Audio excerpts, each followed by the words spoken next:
Hello, everyone. Hope everyone's doing well. Most importantly, I hope everyone is having a great day today. Today, I'm going to be joined by the Let's Talk First platform. We're going to be talking about everything, race related, their platform, and just so much more. So, it's just a conversation I'm very much looking forward to. I hope everyone's had a good day. Most importantly, as well, it's Monday. So, yeah, it's blessed. Hey, Jess, how are you? Hope you're well.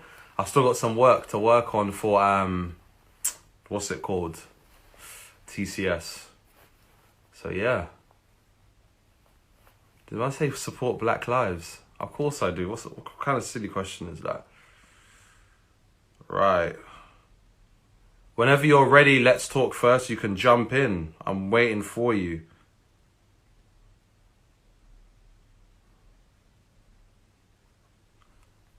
Perfect. Let's go. Let's get it.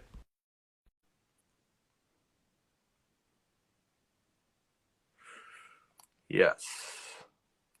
He loves creating. Hey.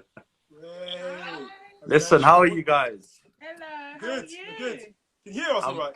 Yes, man. I'm good. I had to put on a shirt because before on the live, I've forgotten to put on a shirt before. So I was just chilling. I was playing Ultimate Frisbee. So this time I remembered Who were you to playing put on the Ultimate Frisbee shirt. with? Pardon? What, you're playing Ultimate Frisbee by yourself? No. I wish there was two of us. I was playing with my boy. He's literally just left so I could do the live as well. So yeah, how are you guys doing, man? It's been a long time coming. Yes. It feels like a while, isn't it, since you hit us up? Absolutely, and, man. On the show, man. Yeah, no, definitely. I'll let you guys introduce yourself so everyone knows who you are and just let them know all about what you're about. Okay. You go first. Well, my name is Kwame. And this is my wife, Saria. She's going to introduce herself anyway. But hey, how many years married? How many years married? We've been married 10 years. We're in our 11th year now. Listen, yeah. I'm trying to get a strong marriage like you guys. Yeah. We were dating for 5 years previous, so it's like 15. So yeah. 15 years. 15 okay. Together, we should say, yeah. Yeah, definitely. Yeah. All right, I'll let you carry on. I just got excited when I heard 10 years marriage. Yeah. So I'm Kwame. I'm actually I'm a fitness coach, and I have been for the last 4 or 5 years. I don't know what else you want to know. I don't know. I've come stuck. What else? Okay, so I'll speak about myself because he doesn't know what to say. So yeah, I'm the other half. My name's Sarita, and we've been married, as we said before. We've been married for 10 years. I've been through so much. We've learned so much along the way. We have 4 beautiful children. So we have 3 boys, 1 girl, and this whole Instagram thing, live thing, we haven't ever kind of had that feeling to want to be on this type of platform, but we are very talkative. At home we're always having debates, and we have family, we're big families, right? And we just like to enjoy each other's companies, and we talk about all sorts of things. And when this whole business came up with George Floyd, it hit us hard, and it was one of those things where we wanted to just come and talk to people. People wanted to talk with us. We wanted to talk with people all the time, and so that's actually kind of why we decided to come onto Instagram to have these live discussions, because we just found it so beneficial. And maybe I'm going too far ahead, but yeah, that's how we came to be on these platforms. She's definitely skipped some parts, so I might fill in. But yeah. 1 second, I'm gonna go pick up my laptop. 1 second. Okay, no problem. Right. I've got my laptop because I feel like these are the kind of conversations I got to take notes. Stop it. Listen, I'm here to learn, most importantly, man. That's the most important thing. So listen, so I know your platform, you guys have a Let's Talk platform. Could you tell me a little bit more about that and what's inspired you to make the platform that you have so far? And let us know the guests that you've had on as well. Yeah, sure. It's interesting, this Let's Talk First platform. I'll tell you what, like this whole sort of journey, I'll say started with Madame over here, all right? And I'll say that because, look, sure, I was sitting at home, I was minding my own business, I was on my phone. I remember the George Floyd thing had happened, and I was obviously just keeping up to date with the news and everything else. And then this lady, you know, the creative person in this relationship is Surya. She's full of ideas, right? And I remember this so vividly. I was sitting downstairs and she came and she's like, right, today, okay, every one of us, you, me, the kids, we're going out to take the knee. And I'm like, what? Like, where's this come from? You know? And I think she was listening to some radio station and someone come on saying that they're doing a thing, just like you get with the, you know, clap for NHS. Yeah. Thing, yeah. And they're doing a take the knee sort of thing. And I believe it was on a Wednesday, right? Yeah. And yeah, and so I was like, initially I was like, I'm not sure, you know, take the knee on our doorstep, literally, you know, where we are, the bear, we're in the middle of like a massive street, and you know, the back end of our house faces the road, so like the main road. Yeah. So everyone's gonna like see, you know, all of us lined up, you know, the whole nation of our family lined up on the street. And initially I was like, and ahhing, and I was like, all right, now cool, all right, yeah, no, let's go and do this. And interestingly enough, what really triggered me was at that point, I'm not sure how he heard this, but we've got 4 kids. We've got a 9-year-old, 6-year-old, well now 3-year-old and a 2-year-old. By the time it was a 2-year-old and a 1-year-old. Yeah.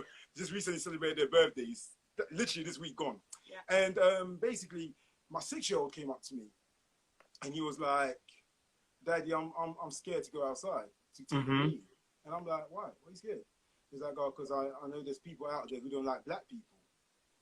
And I was like, "What?" That's from a 6-year-old, right? Like, and suddenly that hit me like, okay, right, we're gonna do this. We're gonna do this. So literally took the knee. I remember my sister came to join, and we did the whole thing of, you know, yeah. Oh, good, perfect. Yeah. And my sister-in-law was filming us at the time, and she was playing sort of like, I think she was playing Bob Marley, James Brown and Bob Marley. We basically created a scene. Yeah. The biggest scene that we could create on our road. And Yeah. I said to Kwame, listen, I don't care if it's only us on our line, but we need to show that yes, we are here, and yes, we believe that we need to be standing up for racial injustice. Against standing up obviously against racial injustice. So we laid the mat and we just went literally, and we got on our knees. We were playing the music so nice and loud. I'm black and I'm proud. All the things that you know would associate with, you know, the struggle and where we're at and everything like that. And it really started from there. And you asked the question, you know, why Let's Talk first. And I know you're going to come in. Yeah, it's going to come into that, because what I was going to say is, just to lead into that, was that for me, those trigger points. My 6-year-old telling me that he was scared to go outside because black people, there's people out there that didn't like black people, because it was unbeknown to him at the time, right? Okay, and then when my sister-in-law had filmed it, I watched the video back and I could see my 2-year-old daughter also with her fist up, and I looked at her and I thought, yo, like, she is only 2. She's not even, I mean, like, she's gonna grow up, like, my little girl's gonna grow up with these sort of things going on, and I can't bear to think that she has to go through this as well, you right? And then that was it. For me, that was a trigger point. It's like, okay, I'm looking at my 6-year-old, looking at my 2-year-old. No, we've got to take a stand now. We've got to say, we've got to speak up, we've got to do something. And as time went on, we were just thinking about ways that we can, you know, be effective in this whole situation. And you know what? It's really interesting because we have a lot of friends from different backgrounds, but we have a lot of white friends as well. And while this has all been happening, we haven't really had that much conversation with them regarding this. And I just remember at the time saying, Kwame, do you know what? It's so important that before we formulate our opinions, we need to sit down and talk first. Because it's easy, okay, to just assume. Before we start making assumptions, let's talk. Let's talk to those people that we're not quite sure where their mind is at with the situation. Because what I found was that a lot of my friends, some of them were being very quiet on the matter. And it's easy for me to say, oh, if you're quiet, you're not standing up for it, because that's one of the Yeah. solutions. If you're not speaking up, then, you know. So I was like, silence. I think it's silence is violence. Yeah. this is it, something like that. Yeah. So it's like, but then, you know, you've been friends for such a long time. At least let's see where you're at with it. So I think it was kind of birthed from that. Yeah. We said, before you start making your assumptions, let's talk first. Before you formulate your opinions. So the whole idea behind that was just to maybe sit down with some of our white friends and then have the discussion. Yeah, and and also I think just I have to mention this because my sister-in-law Eloise, I have to give her a shout out. Yeah. She was like, right, why don't you guys go and do a live, you know, and you know, start, you know, doing this thing. And so she kind of, you know, sort of planted the idea, the seed, and we're like, right, let's go for it. We thought about the name, you know, Let's Talk initially, and then thought, oh no, let's talk first. You know, it came up. It was a name that was available on Instagram. We thought, yeah, we'll run with it. And we've had, you asked about the guests. We've had lots of different types of guests from different backgrounds, and they've all, you know, really been effective. Like we've learned from them. They've learned, you know, we've learned from one another, really. Like, you know, I mean, I think initially the plan was to talk to only our white friends. Yeah. Like, no word of a lie, we were meant to do this for like four or five episodes. Yeah. That was it. We're going to talk to our white friends and get some of the, you know, their perspective, what their take on it. Because funny enough, you know, we've known some of these guys for 2-3 years and never had a conversation on race. Like, all right, and so suddenly we're having these conversations. And we're like, okay, we're going to give it like 4, because we're not, like we said, we're not really this, we're not on this thing, right? Okay, and so. We're not TV stars. Yeah. We're not, you know, we're not Richard and Judy. We're literally just, you know. And so we decided, all right, okay, we're going to make it 4 or 5 episodes. But then it just, from one conversation, after I realized, oh, wow, okay, now we've got to keep this thing going. And suddenly we're on one of about 12 or 13 episodes. But there are a few people we've had on there. I mean, they're all from different backgrounds. Lawyers, CEOs. We've had DJs. DJ Ace, who was on there recently.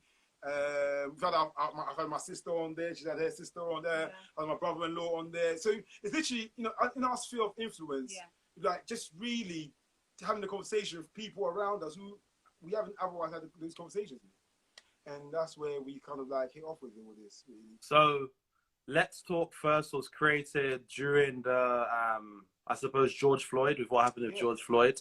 Yeah. And you saw the reaction from your children, and you realized it's so powerful to have conversations with people whose voices you wouldn't ordinarily hear. And you've mainly made for people who are white, but you've realized you could broaden the scope, and you've been able to have conversation with everyone. I want to ask you, just how powerful is conversation now in the world today, and especially with what happened with George Floyd? Conversation is key. It's so key.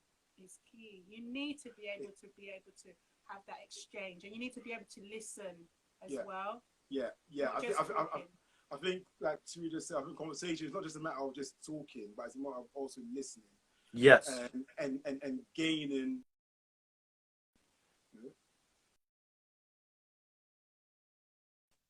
Yeah. Is a matter. I was just saying, it's a matter of not just talking, but also listening and gaining perspective. And also, you know, it's important that, you know, when we come to the point of having dialogue, that, you know, this is not about coming with your preconceived ideas, but actually, you know, let's open up the conversation. Let's talk about the issue of racial injustice. Let's see what your views on it, how you feel about it, where you're coming from on it. You know, what your experience is with it. You know, why is it that you can't see, you know, where I'm coming from on this? Why don't you understand? Why have you not come to, you know, what is your background? What is it that's made you sort of think, you know, in the way that you do? You know, how is that you have that world view? I think all those things need to be established in order for us to make any kind of progress, because it's a way of, you know, we can come to the table and both be entrenched in our position, but through conversation, you know, certain barriers can be knocked down and we can move forward that way. So 100%. You really have to want to understand. Do you see what I mean? You have to have that mindset where, you know what, we want to actually come with a solution. Yeah. Now, not to say that you can get a solution at every time, but you've got to have that type of perspective, because if you don't, you just end up being very angry and upset. Even if you kind of, like, we talk about this a lot, you know, me and my husband, that, you know, if you're not careful, you can just really be entrenched in your position and be upset and just keep, and I don't want, I mean, everybody's different, but I don't want that type of, to have that kind of spirit. I don't want to be constantly be angry. I really want there to be solutions. I want us to move forward. I want us to work together, you know, as a human race, to kind of combat what is happening at the moment. And so I think it's so important to have that conversation in the world we're living in today. It's important. And I think originally you made a very good point. A lot of people listen and they don't understand. And a lot of people sometimes listen to reply. And as you said, being deeply entrenched within your worldview creates like an echo chamber. And in a sense, when you think about that echo chamber, you don't see anything else outside of it. And especially, as you said, you know, in the world that we have today, a lot of people are angry. I think for very good reason. I think we can't control how people feel. But unless we have dialogue, we're not going to understand. Maybe we fundamentally disagree on something, but we believe in the same thing. It's very interesting. So I want to ask you, with you having children especially, just how important do you think the millennial generation has been to paving a better future for your children? That's a loaded question. It's interesting because you've had some of my favorite guests on your platform have been the young guys. Absolutely. Is it Etienne? Etienne, yes. Etienne and Julian Andre, I think his name Julian Andre, yeah. My goodness, I listen to those guys, and it's interesting because only recently I've been talking to another young guy who I know personally, who's like 25 years old, and I think the narrative needs to change. There's this view that, you know, these young guys are all sort of like, especially, you know, black guys, all of them are like tearaways, and you know, there's this stereotype. But you know, that is a massive lie, because I listen to the likes of Etienne and Julian, you know, and some of the guys I've spoken to, and I realized that, wow, like these are guys who are 17, 18, 19, 20, who are thinking in ways that when I was their age, I was nowhere near like thinking like that. I was on some next stuff. Like this is he was that tearaway. Yeah. You know what I mean? Like I'm listening to these conversations. I'm like, whoa. Look. I was talking to my younger sister the other time, like 20 years old, and she's so, you know, like clued on about what's happening. Like, and you ask the question, you know, how pivotal is it? I think it's massive. I think there's a move. There's something happening with the younger generation. Yeah, and for me, it gives me hope, because my kids growing up are going to grow up in that generation, and you know, as we do our part educating them, and we support, you know, our youngsters who are really pushing for change in society, I think we are really building up for a better society, generally, an environment for them, definitely. And I think you're right, because when I was 17, what was I doing? I used to play football. I used to play football twice a day. I used to have a chicken legend sandwich on Wednesdays and Saturdays with extra sweet chili sauce. And those. I do remember the days. Yeah, because those. The way that you're actually a foodie. You like food, don't you? Absolutely. Listen, Wednesday you need to check out and my Saturday. Page, yeah? Check out my personal page. No, I will. Wednesday and Saturdays are my favorite days, and that's all I used to do. And you're right. The millennial generation is creating an unstoppable ripple effect that is soon to become a tsunami in public discourse. And I think you're right. You know, the depiction of young males, especially is black males, is that wayward. We're only musicians. We're celebrated for achievements of the body and not of the mind. We can only be footballers. We can only be musicians. But there's so much of us that are doing great things that doesn't hit the dominant media narrative, and that's a whole nother conversation within itself. But I want to ask you, as part of the older generation, how have you seen society previously, and how do you see society concurrently?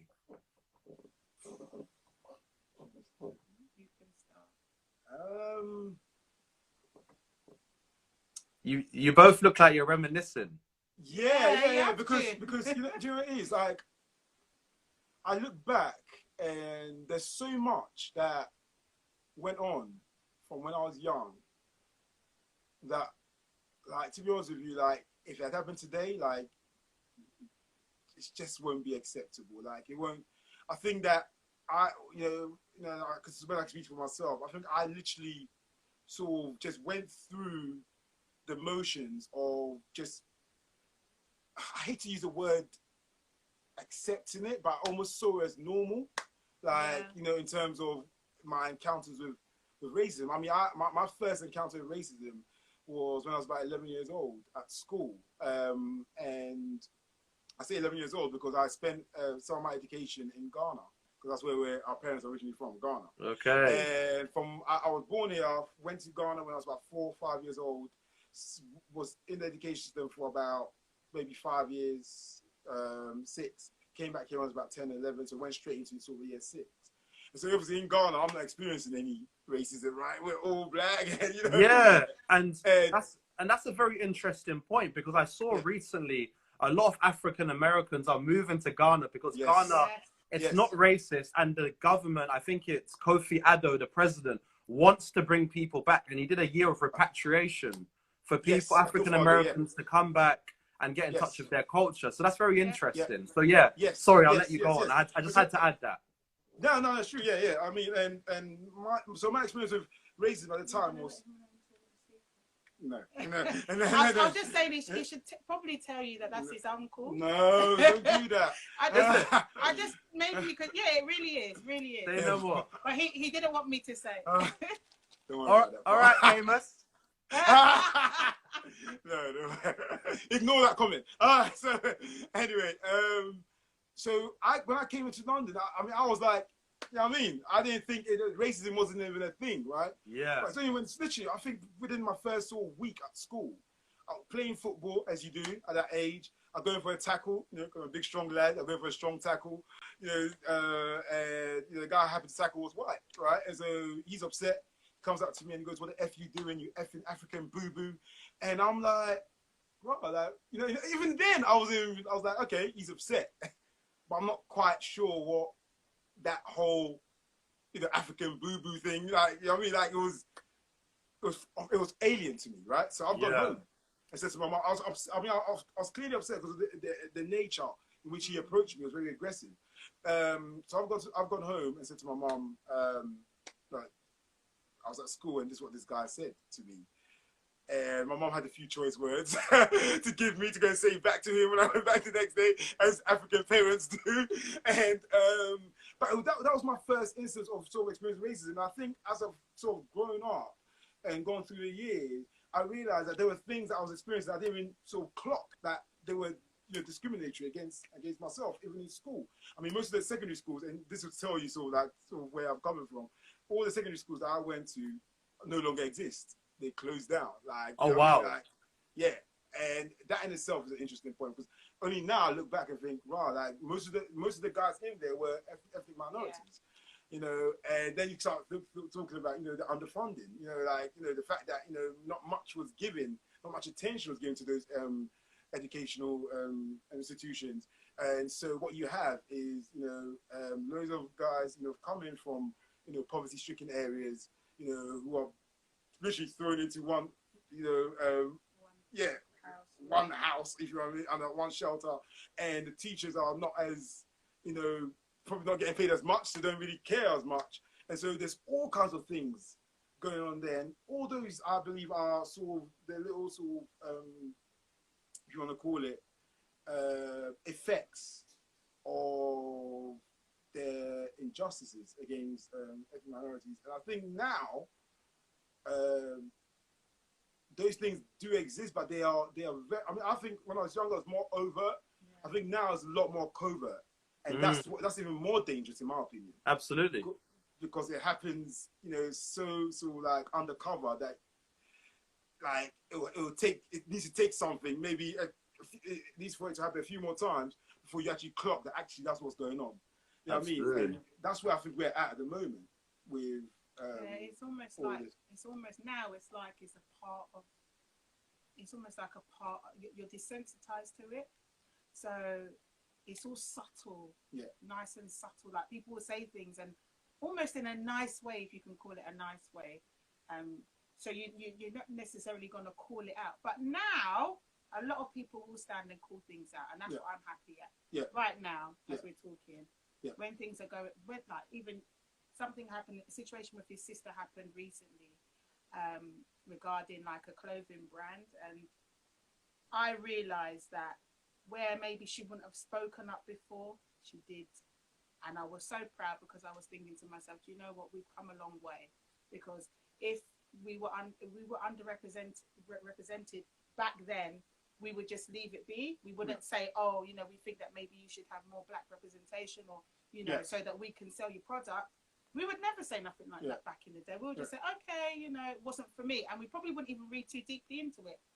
But things have bubbled to the surface, and now we're able to kind of talk and speak our truth.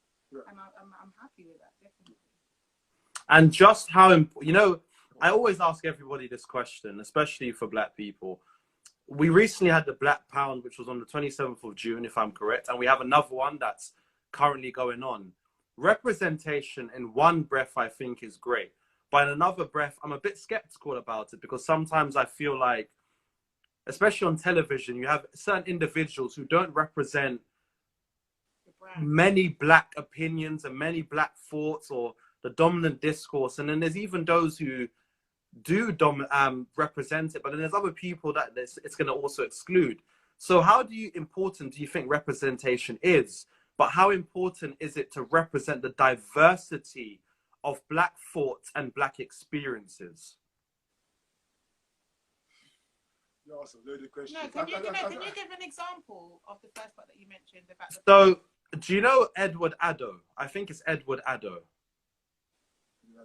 That's it. I think that's maybe his name. I know it's Addo something. He usually comes on television on shows such as This Morning, and his views are almost... I'm not sure whether he does it because he gets paid or whether he genuinely believes what he's saying. But issues when it's outright overt racism, he will deny it's racism. Or if there's issues, you're just like, how does this man not see it that way? And that's why I say, how important is it to have individuals such as himself, even though they're from the black community, that don't see things probably perhaps from the lens that you and I would see it from? Should we just have one type of black person on the television in this call for representation? No, and it's interesting you asked that, because maybe that's why he's in that position in the first place. And that's what I think. And this is the issue I have, right, with all the mediums that we have currently, and we even talk about media. I think that, you know, that sometimes it's almost seems like propaganda, or you know, there's a certain agenda to bring a certain type of person on that, you know, that opposes the common narrative of what's happening in society, just so that it looks like, you know, these people are just playing victim, or, you know, look at this guy. He's black. He's black. He's black, and he's saying this. And he's saying they this. love it. You know what I mean? And I think that we are talking about not just that particular individual being born, but the system, or the system that allows for him, you know, or the platform that's created or built for him to allow to kind of embrace him and him alone, and not necessarily bring anyone else who, I suppose, represents someone like you and I, who have like us, who have gone through certain things and can see clearly, overtly, that things have been happening, you know, against our race. And I just think that, yes, it is very important to have people who, okay, if you're going to bring one person on who's representing a perspective, okay, then you need to bring another, okay, who sees things differently, because you can't just bring that one person on and have him determine, or that, you know, like whatever he says is the gospel for all black people. I think that's horrible. I'm going to give you an example. We've got a friend, right, who basically, her son, okay, in school, all right, goes to private school, and predominantly white, but you know, they've got these policies about hairstyle, right? Okay, and he went into school with a line in his head, right? Okay, and With a with a line with in a line in his his head, head. like a little, you know, parting in his head. okay. In his head, I used right? to have Yeah, I used to have the little young boy line here. yeah. And it was his birthday, so you know, he was looking fresh for his birthday, and so he's going to school, and basically, and it's just to highlight the point you just made.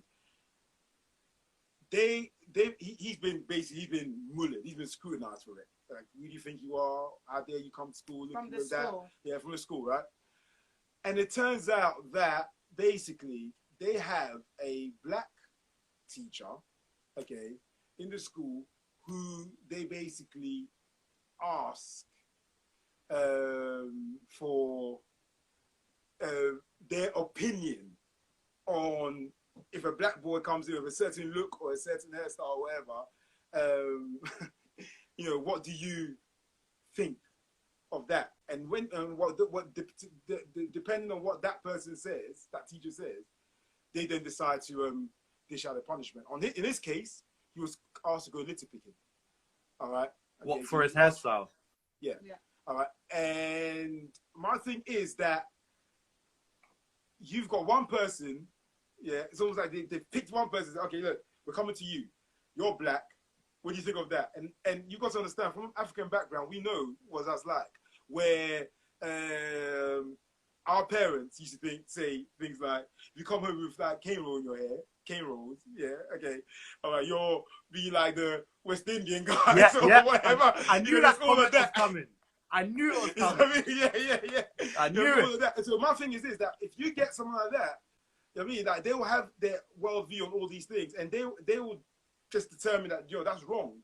And therefore, as a result of that, he's getting punished for it. And so to your point, we've got to have, you know, diversity in terms of bringing on other people who represent different backgrounds. You know what I mean, backgrounds or, you know, experiences. You know And what I mean? I'd love to know, you know, as a black female, once upon a time ago, the black female was represented through horrible stereotypes such as the mammy and so much more, the single mother. And when we think about black females nowadays, I believe there's a positive and there's a stronger representation. And there's still work to be done, which is, I think, is to be said about many things. But as a female from the older generation and seeing the new school of young females coming through, how positive are you that young females are going to have a chance to explore who they are as people, and to see more black female entrepreneurs, for example, and to see more positive black female representation, especially? Look, it's happening now. It's happening now, and I'm so happy to see it. To be honest with you, if you look on the TV, you see, and I don't know, if you more recently, they're everywhere. We're everywhere. You know, my hope is that, you know, we kind of will be accepted, even not just amongst our own as well. You know, we need that support from our black brothers as well, you know, and that's really important, because if you can esteem us, then we can do anything, you know, and I see it, and there's no barriers that we can't break. So yeah, it is very important. I've got a little daughter coming up, and I'm rooting for her. She's already a feisty one, but yes, definitely, it's definitely happening, and I'm a part of the movement. You know, I am. I recently have. I mean, I've always loved cooking. That's why I said about foodie. Mm-hmm. I've always loved cooking, and I've catered as well for like weddings and things like that. But recently, I've been like just doing like a diary of all my foods that I'm doing on a daily basis on my Instagram page, and it's just literally taken off. Lots of people have been, you know, inquiring and things like that. And to be honest with you, because of where we're at now, I just decided to take up the mantle, and I'm going out there with that entrepreneurial spirit. I am, because I don't. Why can't I? Why can't I? You know, and I will make sure. If I want to take it far, I'll take it far. I'm not worried anymore. And you know, I've got like family in the media, you know, you saw like DJ A's come on, and they're also, it's all support, you know. That's why I said it's important for your black brothers or your family to be very supportive in everything as a woman that I'm doing, because that's going to help me to elevate myself. And as I said, that's what I'm doing at the moment. And I'm pleased to say that a lot of people are supportive, and, you know, they're really supportive. I was really humbled by, you know, the response that I've received, and I'm doing all right. And I see it with other people along social media. So yes, it's a good time to be a black woman. Yeah. I hope it's gonna always be a good time to be a black woman, but I think most important, I think it's gonna be a great time to be a black family, especially. And I want to ask, so you were together 5 years before, being married for 10 years. So let's say 15 years you've been together. Yeah. I think that's beautiful. And typically, perhaps because divorce has been on the rise, and some people say black women are the first to be divorced and the last to be married, according to statistics, especially in the US. So I want to ask you, how important do you believe a strong black nuclear family is, and how important has family been for you two and for the children that you are now bringing up into this world? Listen, we can both go. You need to really let him know. It's not an easy thing, yeah. Marriage in general. You see what I mean? And as we said, we dated for 5 years, and that was up and down, up and down. We had wonderful first 3 years. Like I always say to Kwame, 3 years is the testing. When you get to the third year of a relationship, that's when you start getting tested. Okay. Yeah. Without saying too much. I always say that's the make or break point. We was like lovely. Up until 3 years, and then it's like, if you get over that hurdle, you can make it. Yeah. And also, I mean, I'd like to add, like we've got a strong Christian ethos as well. So marriage for us is a really sacred thing, and we don't take that lightly. But to answer your question, how important it is to have a nuclear family, especially as black people, I think it is imperative. I think that there is something about, you know, especially with our kids. You know, we've got 3 boys and a girl, and I realize, you know, you need both mum and dad in the building, man. I think that, you know, they both need to be there. They don't, you know, and I mean, you see, I think it was the documentary I was watching. Was it 13th?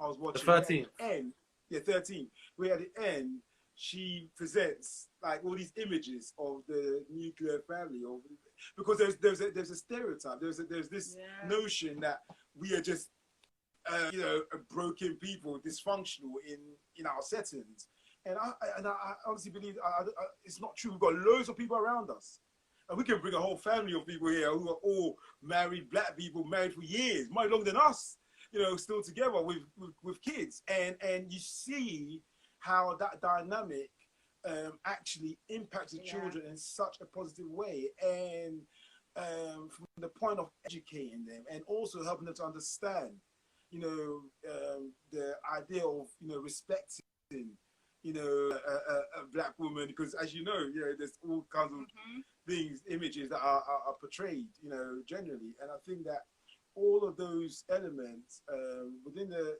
nuclear setting, because I'm not just talking about just mum and dad being together and just being there.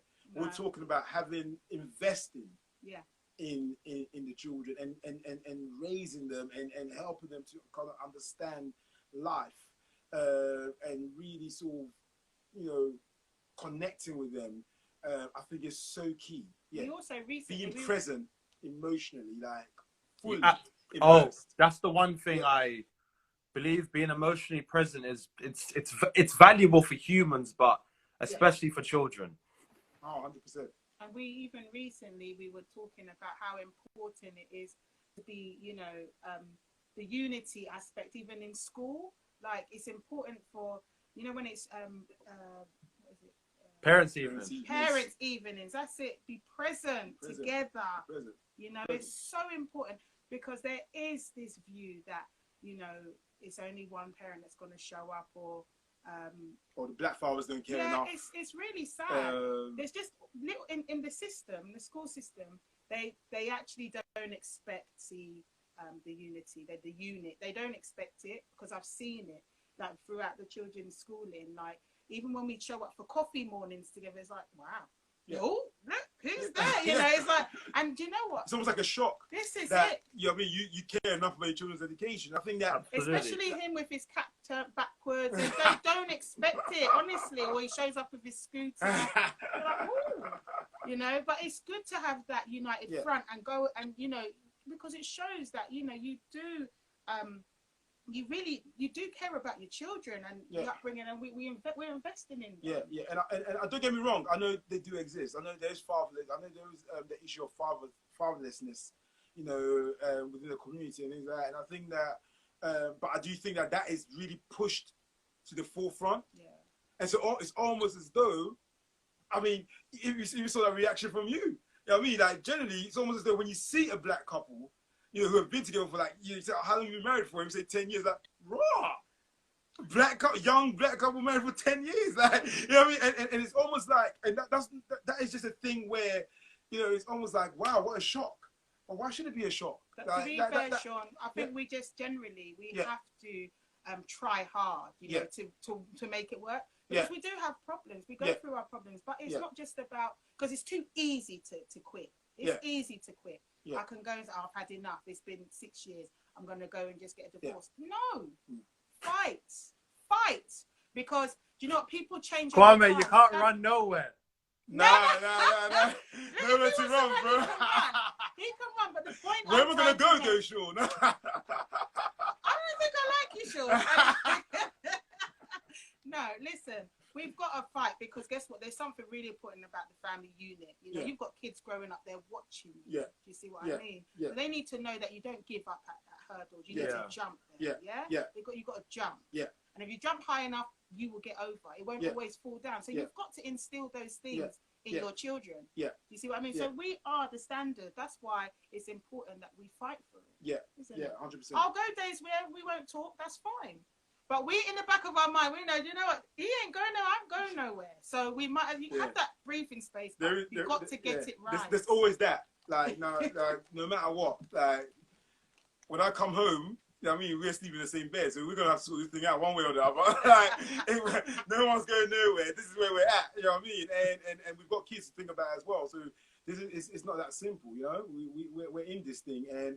And also, I think it's also important for our community and the black community to know, this can work. We can make this work, and we should make it work.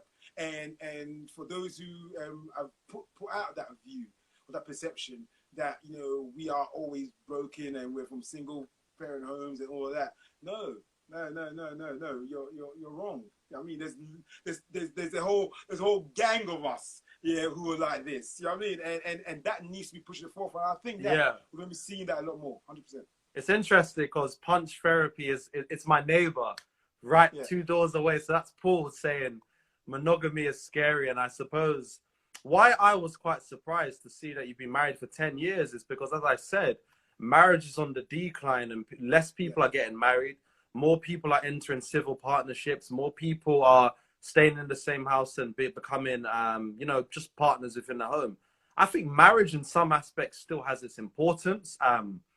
I think in some aspects it's an outdated institution, but that's for a whole nother conversation. That's a whole nother conversation. We need to talk on the phone about that, Sean. That's a whole nother conversation. Because I could be with someone for the rest of my life, but I don't necessarily have to marry them. And I know there may be some women screaming, well, if you can be with her for the rest of your life, then, you can marry her. Like, what's the issue with that? Well, I don't know what the issue with that is. So I'm projecting my own thing, but I'm happy. And whenever I see a black couple on the street, I always give them a nod and I always say, I'm thankful to see this couple. Because I think it adds to, the positivity. And it adds to the appeal of seeing a beautiful black home, a beautiful black family, And I think, as you said, it's not pushed to the forefront at all. When I look on television, I see more so than anything else single parents. And I grew up in a single parent household when I went to school, when I was picked up from school when I was young. I never really questioned why my dad wasn't there. But my dad died, so my dad didn't have a choice. But he was very present. He was a great father. He was with my mum.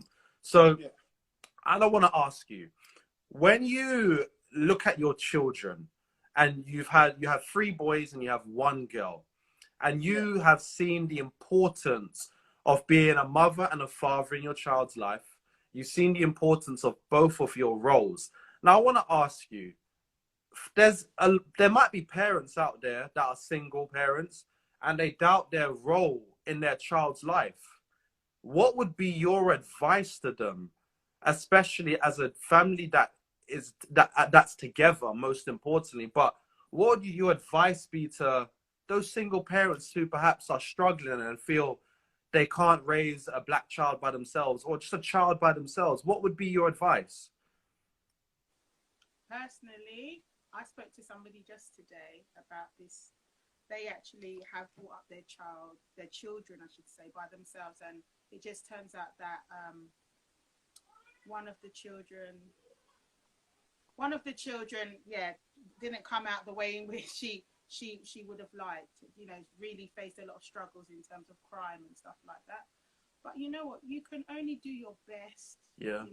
Do your best. And I don't think you should give yourself a hard time at all. I think if you've got the heart to love your children and you bring them up the best that you can, that is enough.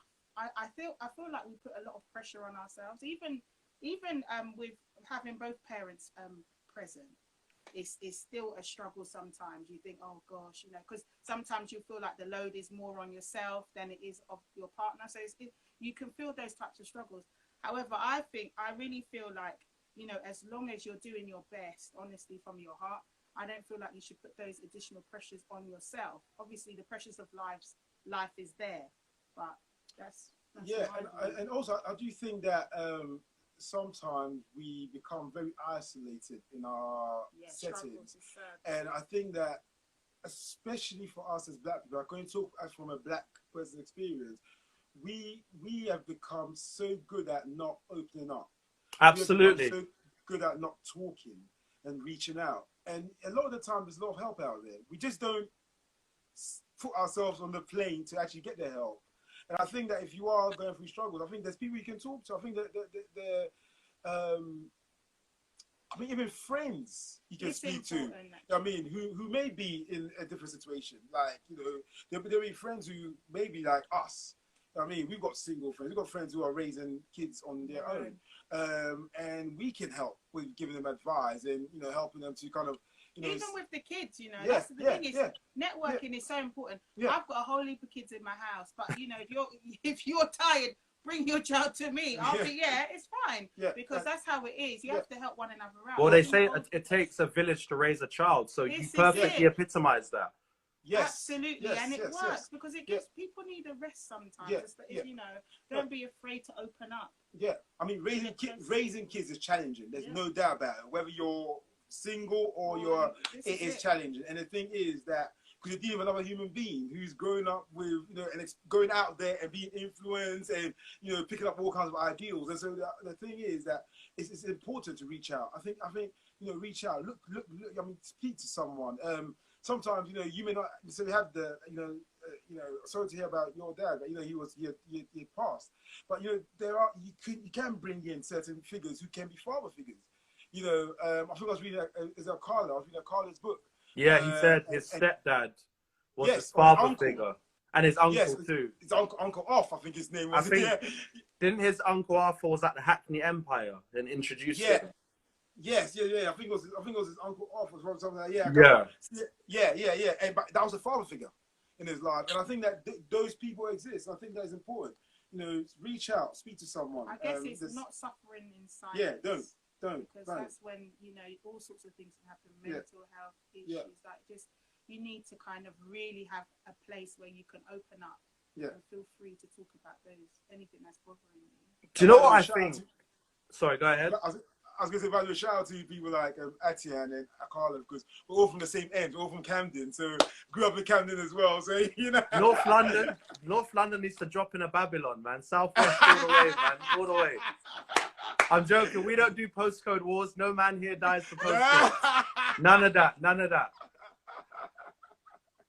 Yeah. Do you know what I was Sorry, going to say? I was going to say, when the time's up, I want to do another half an hour with you guys. So I think there's more that I want to ask you. So I just want to put it out there. So everyone that's watching, if you've got questions, ask questions. And we're going to do another half an hour when the time is up. But I want to ask you, when I grew up, right, my mum, I love my mum to pieces. I think she's an amazing woman. She did a fantastic job raising me. You know, they all have their issues. But whenever I used to go to families' homes when I saw a mother and a father, I used to get emotional because I used to just wonder what would it have been like for me growing up to have my own father around. And I think the importance of a father is typically downplayed, I think, as you said, fatherlessness is really something that's pushed in the community. And it's something that I think we suffer from. And I want to ask you, as a father to 3 boys and a daughter yourself, and this is to your wife as well, how important do you think his role has been as a father? And have you fallen in love with him more by seeing him being a good father to your children? Definitely. Boy, you're asking some questions today, Sean. Sean. Deep, Sean, man. What's the time? Listen, at this time of night, I usually might give someone a little call and tell them I love them, but I'm doing it for you guys. Sean, you know what? We've got the ring light. I think I should turn it red. Red light special. No. Do you know what? It's been quite special watching him, just because we've been together for a long time, just growing in it all, to be honest. And, you know, he's come from his play days, you know, the 5 years previous, to really maturing to the place where, you know, he used to say to me, oh gosh, when my dad's telling me off, he's always lecturing me. So I saw the boy in him from before. So now he's at the stage where when he's having to have talks with our eldest son, he's at that lecturing stage. So it's like, but it's all in love. And it's so important. I can't stress how important if the dad is there for him to really step up and take on that role. Because, I mean, I'm very close with my children, but it's just completely different. My perspective on things and the way I communicate with them is very different to the way Kwame does. Sometimes they need a bit more stern.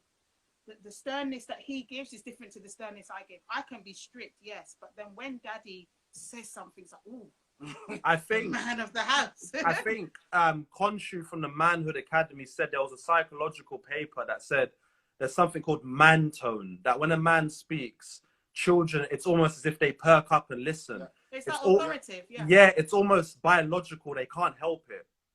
Yeah. And I believe that. That's a very interesting one, actually. Yeah, I believe very interesting one, but it's true. It's very true. Yeah. I don't know if you often hear, oh, I'm going to tell Daddy. Oh, I'm going to tell Daddy. It's always because there's something about he's almost like the final, isn't he? Yeah. And we laugh sometimes. Like when the kids are sleeping, like, what? Why are you listening to you and not me? We have that conversation because I'm also a bit of a force to be reckoned with. As you could probably guess, I'm a bit of.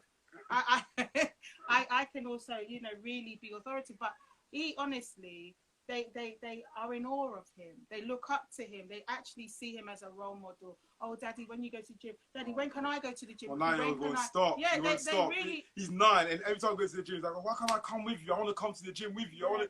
And I'm like, you're too young. They won't even let you through that door. Well, hopefully you're teaching him to do leg day and not just arms and chest. Definitely. We're from a family with big legs and that anyway. So we thank God for that lesson. But it's just the things like teaching him. I know it sounds silly, but it's like teaching them how to, you know, ride the scooter or the bike and all the little bits that you do with them. Yeah. It's the things that they treasure. Like they always Daddy time. It's completely different to what I would do with them. Yeah. You know, and. I'm not down. I know there's a lot of single parents out there, like especially with women, they end up doing both roles, or they you know, because that they're the only one that's there. However, it's still not the same. I personally don't feel like it's. I feel like the man's role is very different to the woman's role. The effect in which it has on the child, because I see it when I'm spending time with my son and I'm doing my bits. I see how he reacts with me. And then I see when he's doing with his dad, how he's reacting with his dad and how it boosts his confidence. Like they play football, for example, and when I go to watch them play, they love it so much. When Dad's on the sideline, it's like they can fly. There's look in to see. It's like they really want to live up to a certain standard that he kind of has set with them, and I love to watch it. Yeah, I love it. And how do you feel, Dad, about your role in your children's life? I feel so pivotal. I think that I've learned a lot from even growing up, you know, with my dad, because I told you about coming from Ghana. For about between the age of sort of like, from about 11 to about maybe about 16, it may have been. My dad wasn't really around, and he was in Ghana, so he's not. I was living with him in Ghana, and then I left him to come here. And that window where he wasn't around, it was chaos. It was chaos, you know, not having him around. It just, my mum did her best, but there's just certain elements, you know, as a boy growing up, where I just needed my dad, you know, to be there. And when he wasn't, I saw the decline in my attitude and my behaviors and certain things I was doing because I didn't have him around. I think it makes a massive difference to have a father figure and there, especially growing up as a young and black man. But even with our daughter as well, it's important that you know, when she sees her dad, she knows what is acceptable, what's not acceptable, and he provides that. He gives her that strength, and you know, makes her understand that she's precious. Yeah. And I do that, of course, but he does it, and then she obviously knows that any man that she comes into contact with outside the family home needs to be like that or better. Do you see what I mean? That's the type of thing that, you know, you're having to instill in her. That, you know, we are the examples, right? We are the examples that they're looking at and to follow, and they'll take that into their own situations and relationships. So yeah, that's key. They say that dad is a daughter's first love, and a dad is a son's first hero. Yeah. And that's typically the analogy that I've seen, and that's a good one. It's beautiful that as the wife and, you know, as a mother, you recognize the significance of his role in his children's life. And it's good that you also recognize that you came from a background where your dad wasn't physically present, or perhaps wasn't always emotionally or mentally present, simply because of maybe other circumstances. But you've been able to turn that on its head and provide now for your children. And I'm sure that, again, adds to the fabric of your relationship too. Definitely. Definitely, 100%. And I think for us as well, I mean, our faith plays a massive role in that, because our code, how we live, is really governed by, you know, our Christian faith as well. And that really, you know, the Christian faith really sort of, in terms of marriage, you know, and family, you know, it really emphasizes on that and the importance of it. And it is as well. I know that not everybody believes, but for us, we're not alone. We don't see ourselves as just Kwame Surreal. We are our stand. We have God right in the middle of our marriage. And so it's like when we have our tests and our trials, we always believe that God is gonna see us through it. And so long as we hold on to our hope, we really are not lost. That's what I mean. So one of the things I was going to advise for those who are struggling with, you know, raising their kids is pray. Like, you know, I mean, one of the things that we do is pray, you know, and ask for God's help, like, you know, to help us through this, because we're just human, man. Like, we're so, like, we feel like sometimes we've got all the answers, and we really don't. Like, it is, being a human being, like, we're finite in our understanding, and we don't have all the answers.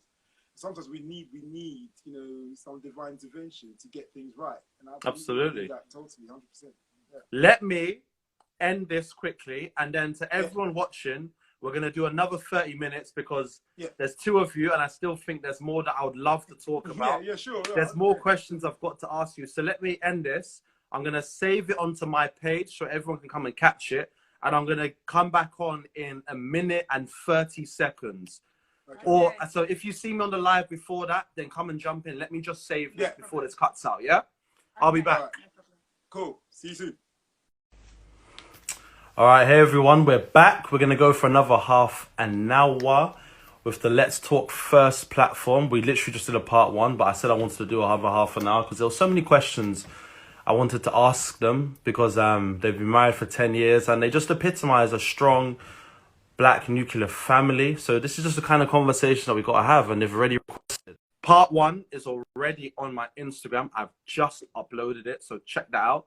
And we're going to go again for part two, so share it, spread it, and we're going to have more questions. If anyone's got questions, throw them in the question box or just throw them in the casual conversation, and so much more. So yeah, I've just put the part one up on the page. So yeah. Brilliant. But yeah, so another question I really want to ask is, with everything that's happening and how the world is moving into a more technological age, do you believe this would help to narrow the gap in inequalities between black people or ethnic minorities in general and the wider society? Wow. Because, for example, let me use an example. So we can now use Instagram. I have a lot of issues with Instagram and the whole idea of social media in terms of our psychology. Yeah. But platform like Instagram or Facebook or TikTok or Snapchat, I said Snapshot, I'm saying like, oh, Snapchat, as we can have this conversation. Like, we've never met in person, but we can just have a chat. And I think it's become so important to spreading information, having these social media outlets. I want to ask, will social media help to narrow the gap between ethnic minorities, black people in particular, being from the black community, and compared to the wider society? I think it can. Okay, I think it can. I think all these mediums, if used effectively, properly, can 100%. I think that what I love about social media, you know, because obviously it has its negatives, but what I love about social media is that you can now, you know, you can go. I mean, you can go to social media. You can go on Instagram and type in Black Love, right? And there'll be loads of like images of black couples or black families and all of that. And for me, you know, someone who may have, you know, a certain, maybe a totally different outlook to what black people are like in terms of relationship, can look at that and think, wow, like that many?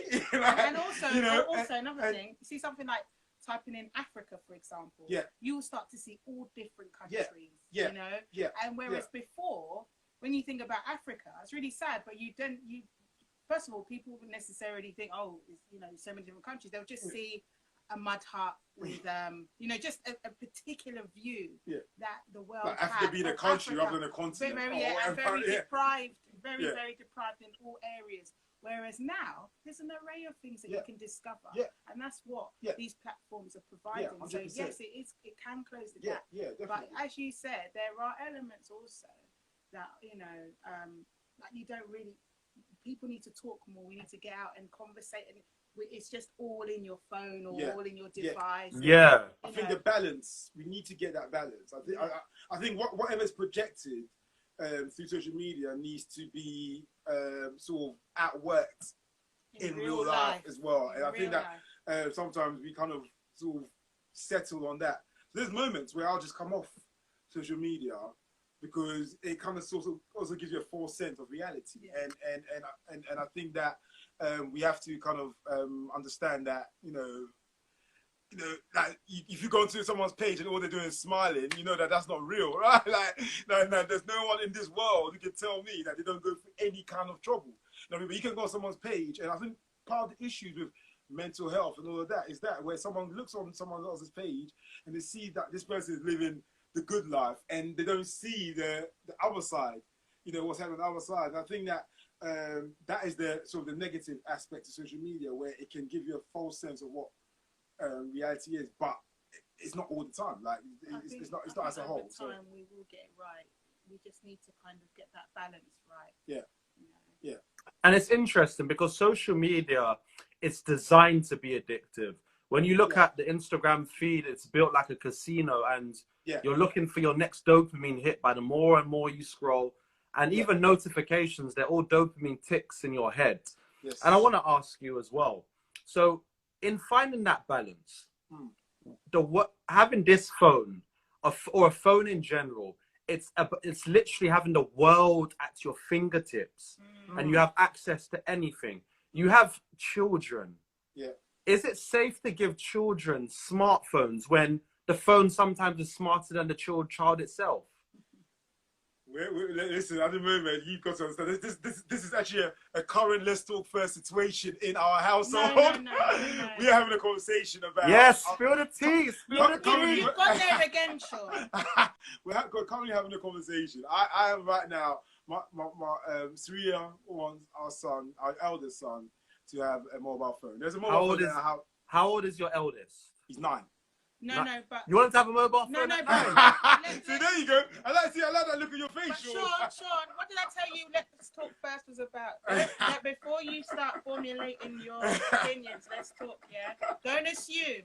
Now, what my husband failed to mention was that it's not the media part of the phone it's all to do with safety, because there's certain times, like my son plays the drums, so we drop him off at a drum school for an hour. So for me, I was saying to my husband that it's important for me when he's finished, because I park my car outside, but it's still quite a far bit away. He has to walk through a park. So I say to my husband, okay, if we give him the phone, then at least when he's finished, and then he can come and say, oh, Mum, I finished, or, it's just as a means of communication, nothing else. And also not something that he will keep it on him. It's only very specific. If he's going somewhere and we need to contact him, then that's when we give him the phone. He's failed to mention all of that, you see. It's terrible. They're not in context. It's not right. Yeah. So, it's not. He's way too young to be going on anything like that. I'm not a fan of that. I wouldn't advise it. I don't think at that age, and I know of parents who allow their kids to be on. I mean, I was marveled when I saw someone who we know, a very young girl who was doing it live, and she was with a friend. I don't even think her mum knew what she was doing, and I was like, whoa, she shouldn't be doing this. Like, this is going out there. You know what I mean? And so I think that we have to, the idea of parental control, so you have to regulate, the activity on their phones. I mean, even if my son wants to get a phone, we definitely are gonna put certain sanctions on, the use of YouTube, for instance. I mean, we have that now. He goes on YouTube to watch certain things, but we are actually very much on it. Like, what is he watching? What is he consuming? There are some stuff that is just brain numbing and doesn't serve any purpose. And so, we are very much, I mean, for me, it's in terms of social media, you have to have, your hand in that as a parent, and not allow them to just run free with that. That's not. Someone in the comments said, give your child a brick phone, which I agree. Give them give them a Nokia. What is it? Can you still get them? What is it? What is it? A Nokia 3310? Was it called a Nokia 3310? And because it's what some trap dealers use to sell their product. Yeah. They're self-employed and they say support black businesses, so support your local weed dealer. You're giving it away, Sean. You're giving it away. Listen, Trappers in there right now thinking you're giving away their secret. Listen, I've grown up in the area where I've seen it and so much more. I could go into it all day. I don't judge them. People live by their own means, Yeah. So that could be a very viable alternative for your son if you I don't want to expose him to the idea of a smartphone. And why I say that is because to give a child a smartphone it's almost it's the equivalent of giving a child crack and then telling them never take it again. I genuinely believe social media, as time goes on, and phones will be treated like secondhand smoking. You won't be able to do it without it affecting other people and so much more. Because the research is out there psychologically of how it impacts your mental health and so much more. Your child needs to understand what it is and what isn't acceptable before they are given access to things like social media. I absolutely fundamentally agree with that. Yes. And then as parents, it's an incredible juggling act, right? You've got to figure out what's right, what's wrong by your own narratives and by your own standards. Yes. So I want to ask you, you spoke about Christianity as a really big ethos, but is there anything that grounds you as a family, especially, that has allowed you to continue as far as you have in your marriage, especially? If it's not, it could be religious, it could be non-religious. I'd love to know, is there an ethos that grounds you? I mean, I have to be honest with you. I think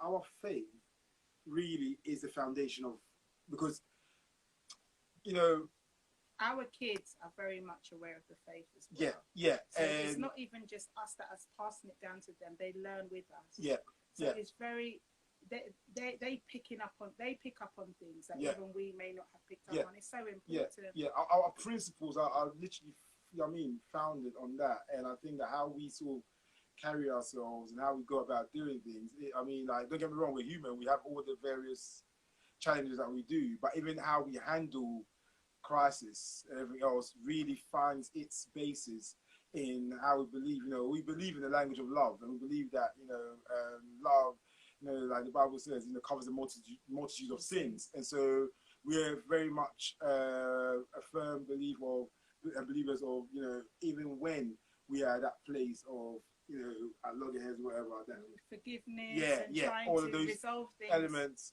And so I think that's what's really, I think that's kept us. That, and also just our own upbringings. Yes. So what I've experienced with my parents. Yes. And also what he's experienced. I mean, Yes. there's a whole, obviously we don't have much time, but even in regards to our relationship, how that all came about, we had quite a bit of resistance. We had challenges, resistance within the family. Yeah. So for us, we're not just about to give up on things, because we work hard to get where we're at anyway. Absolutely. Yeah, we've had losses. Yeah. We've had people that haven't supported our relationship, our union from very early. Yeah. And you know, it often serves as a reminder that actually we've done a lot to get here. Yeah. And we believe that God he steered us in this way. So for us, it's not a case of just, it's like when you work so hard to get somewhere. Yeah. And you get to the place and you think, oh, I'm not going to do it anymore. What a waste. After all of that, like, this is it. We owe it to ourselves. We owe it to our children. So there's all of that that's ingrained in us. There, definitely. Yeah. And it's built a solid foundation. Yeah. Because we've been through the struggle. Yeah. We've been through a lot. This is it. And I'm saying that's another show for you, Sean. So literally, we're hanging on. We're like, we're not going to give them the satisfaction of breaking up. And so guess what? On our anniversaries, it's like, and we're still together, baby. Yeah. When he, on social media, when he posts we're still here, baby. That's what I'm saying. That's his favourite line.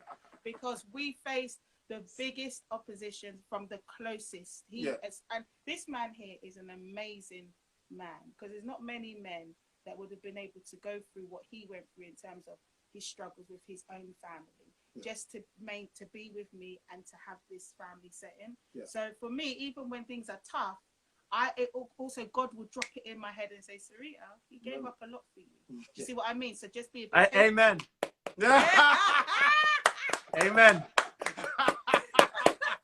Amen. Yeah. You know what I mean? And it's funny you asked that question, because I was speaking to my sister the other day, and she was like, Kwame, she was saying to me, it's Ria. She was like, because she calls us her favorite couple, and she was like, she's married herself with 2 kids, and she was like, if you guys ever broke up, I am not talking to any of you. Like, I will not chat to any of you here, because I know I've seen you guys from the beginning, because she saw a lot, and I've seen you guys from the beginning. I've seen what you've had to go through, and to just give that up, it would just be a waste, and I will not talk to you guys for just throwing it away. So these are some of the things that is our experiences and everything else that kind of keeps us sort of like solid and like, right, okay. And one of the other things I'll give to any married man out there, you know, I've got a rule of thumb: avoid a second look. Yeah, you avoid a second look, you're safe. Cheeky though. Don't you think that? Wait. But are you referring to when you see a sweet piece, you're like, oh shoot, all right. Yeah. Look again. The first time you can't help it, because she's coming towards you. She is where it is. But it's when you turn your head, you know, then suddenly, you know what I mean, those thoughts extend. You know what I mean? And you never know what can happen when that happens. So just avoid it. No, I can imagine. And I want to ask you quickly, as a little fun question. Yeah. Give me 3 things that you love about each other. I love the way he loves God. I love the way he loves God. He's a very funny person. He's charismatic. I love that as well. What else I love about you? I love the way you love the children as well. Okay. He's a hip daddy. And yourself? Oh my gosh. She is the most creative person I know sitting right next to me. Like, I love her creativity, and I love her ability to do things that, like, you just think, how? Like, I will never think of doing it that way. How do you do it? As a wife, the best. The best. As a mother, I can't fault her. She is like, she epitomizes what you want in a wife. Sean, a mother. You have to stop him. He said, as a wife, the best. That's not an answer. Did you understand what that meant? I know what it means. I know what it means. She's very loving, very caring, very thoughtful. I think I'll give you more than 3. I'm going in, aren't I? Listen, I'm trying to set up a nice environment, so tonight's going to be, you know, love. Lots of love. Yeah. And don't get me wrong. I'm not like, listen. There is no such thing. I always say this. Like, I say this to some of my friends and sisters-in-laws when they see. I've always said this. Like, my sister will always think I'm some sort of oracle for relationships. I'm not. But when you sort of go on social media, like on YouTube, and see all these sort of like vlogs, and you see all these sort of perfect couples, and they're like, oh, they're the most perfect couple. And I'm like, if everything that you're seeing on there is perfect, I'm pretty sure. I guarantee you at some point you're going to hear bad news. Like, And a lot of the time it happens because you have to be real. We live in a world where, like, you know, like, the word perfect or perfection is non-existent as far as, you know, I'm concerned. Like, everything requires work. Yeah. Like what we're establishing here, we haven't established it from just being on a honeymoon, a permanent honeymoon. No. Like, you know, this has been work. You work at it. You work at it and you mold it into what it's supposed to be, and that's what we've done.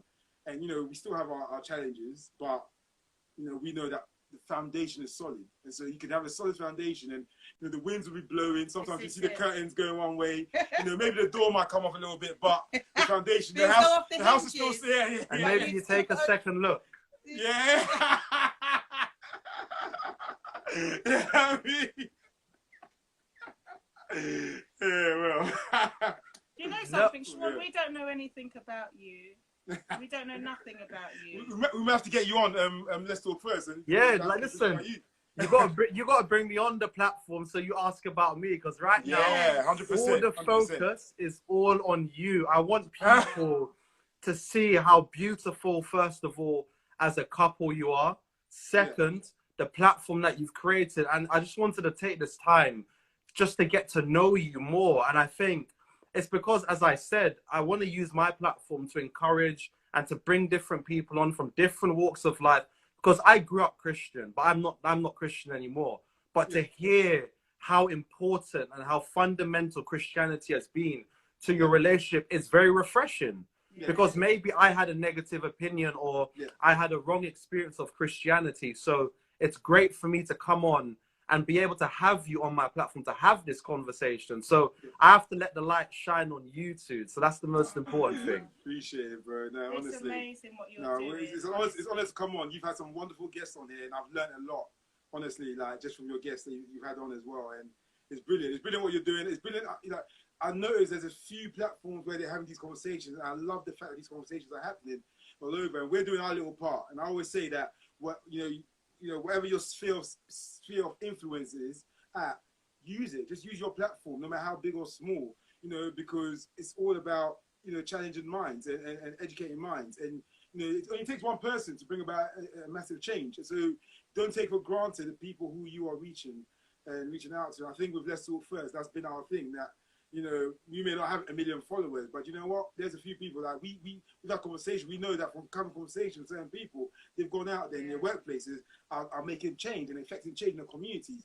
That's massive. That's all that we all need to do in our small patches, you know. And I think that when we do that, we you know, what we are creators, all the little drops, you know, in terms of ocean. And Kwame speaks very highly of you, Sean. Thank you. The little that he's been, you know, seeing of yourself. And I can just, even this time that you've spoken, you've got a good heart. So Yeah, listen, I am a soft guy. I'm a very soft guy. What does I that admit mean? it. Like, not many people know that. No, you've got a good heart. I can tell you've got a good heart. So just, you know, keep it up. And you know, I know you said that, you know, you came from a Christian background, but you're not Christian now. You seem very firm in when you said that. But you know, I just pray that, you know, your heart's desires are met. And absolutely. that, you know, I also pray that God will revisit you, because honestly, you're a good. I can tell you've got a really, really good heart, and you know, you've got wonderful things ahead of you. Listen, I hope so, and I pray so, even if it's in the religious or the non-religious context. But no, I definitely trying to do what I can to encourage the conversation. Most importantly, you know, coming from the background I've come from, and for example, I learned from doing modeling, doing acting, that it's such a big influence. For me to use my platform in an inappropriate manner and in a manner, or using my platform to promote negativity, it's not what I'm about. I'm trying to encourage positivity, because there's such a thing as toxic positivity, but that's something I could go into another time. And when I've gone into schools and I've spoken to kids, and the look on a kid's face when they see another young black man doing well and, you know, successful, and hasn't had to do it through music or through other things, has reminded me why I do things like this, you know. Because kids are going to watch my things, and I'm going to be having on even some younger guests as well at some point, which is great conversation to have, because it's all about bringing up that next generation. So I'm thankful that you've been able to recognize that, most importantly. And if there's anything I can do to help your platform, I am more than happy to help that. And I'm happy that I've had you on, because it exposes other people to your work and the great things that you're doing. And I think we need more role models of a stable, strong black family. I know it's not achievable for everybody, but I just think it's beautiful. And I hopefully pray that we can meet at some point during this period. That'd be lovely. Because remember, Monday to Wednesday, it's 50% off in food restaurants. The food. Absolutely. And listen, man. and listen, I'm a foodie, so I can't complain. Belly full, heart full too. But listen, I want to give you the final say. I want to hear, what is the future for Let's Talk platform and the future for yourselves as individuals? Wow. Let's Talk first. Really felt like a spur of the moment thing. We hadn't. This was not something that we had sort of put in the works from a long time ago. I mean, in terms of the future, well, we don't know. We'll see. I mean, we're very much led by the conversation. So it's not like we don't actually go out to look for things to talk about, but we live in it. So I always say to Kwame, you know, life, we're living life, and every day, if there's something for us to talk about, we will talk. But if there's nothing, which is why we don't have set days. Like, we don't have a set day. We don't have like a Tuesday or like we can't at that certain time. Whatever time. So we try to be as authentic as possible. Because we don't want to. We have a busy life, but we know this is very important. So we try to fit it in. And when there's something to talk about, you can guarantee that we're going to be that you will see alive. So that's what Let's Talk first. I suppose hopefully in terms of the future, I'm just hoping that with everything that we've talked about, all the conversations that we've had, that people will be able to people will be impacted.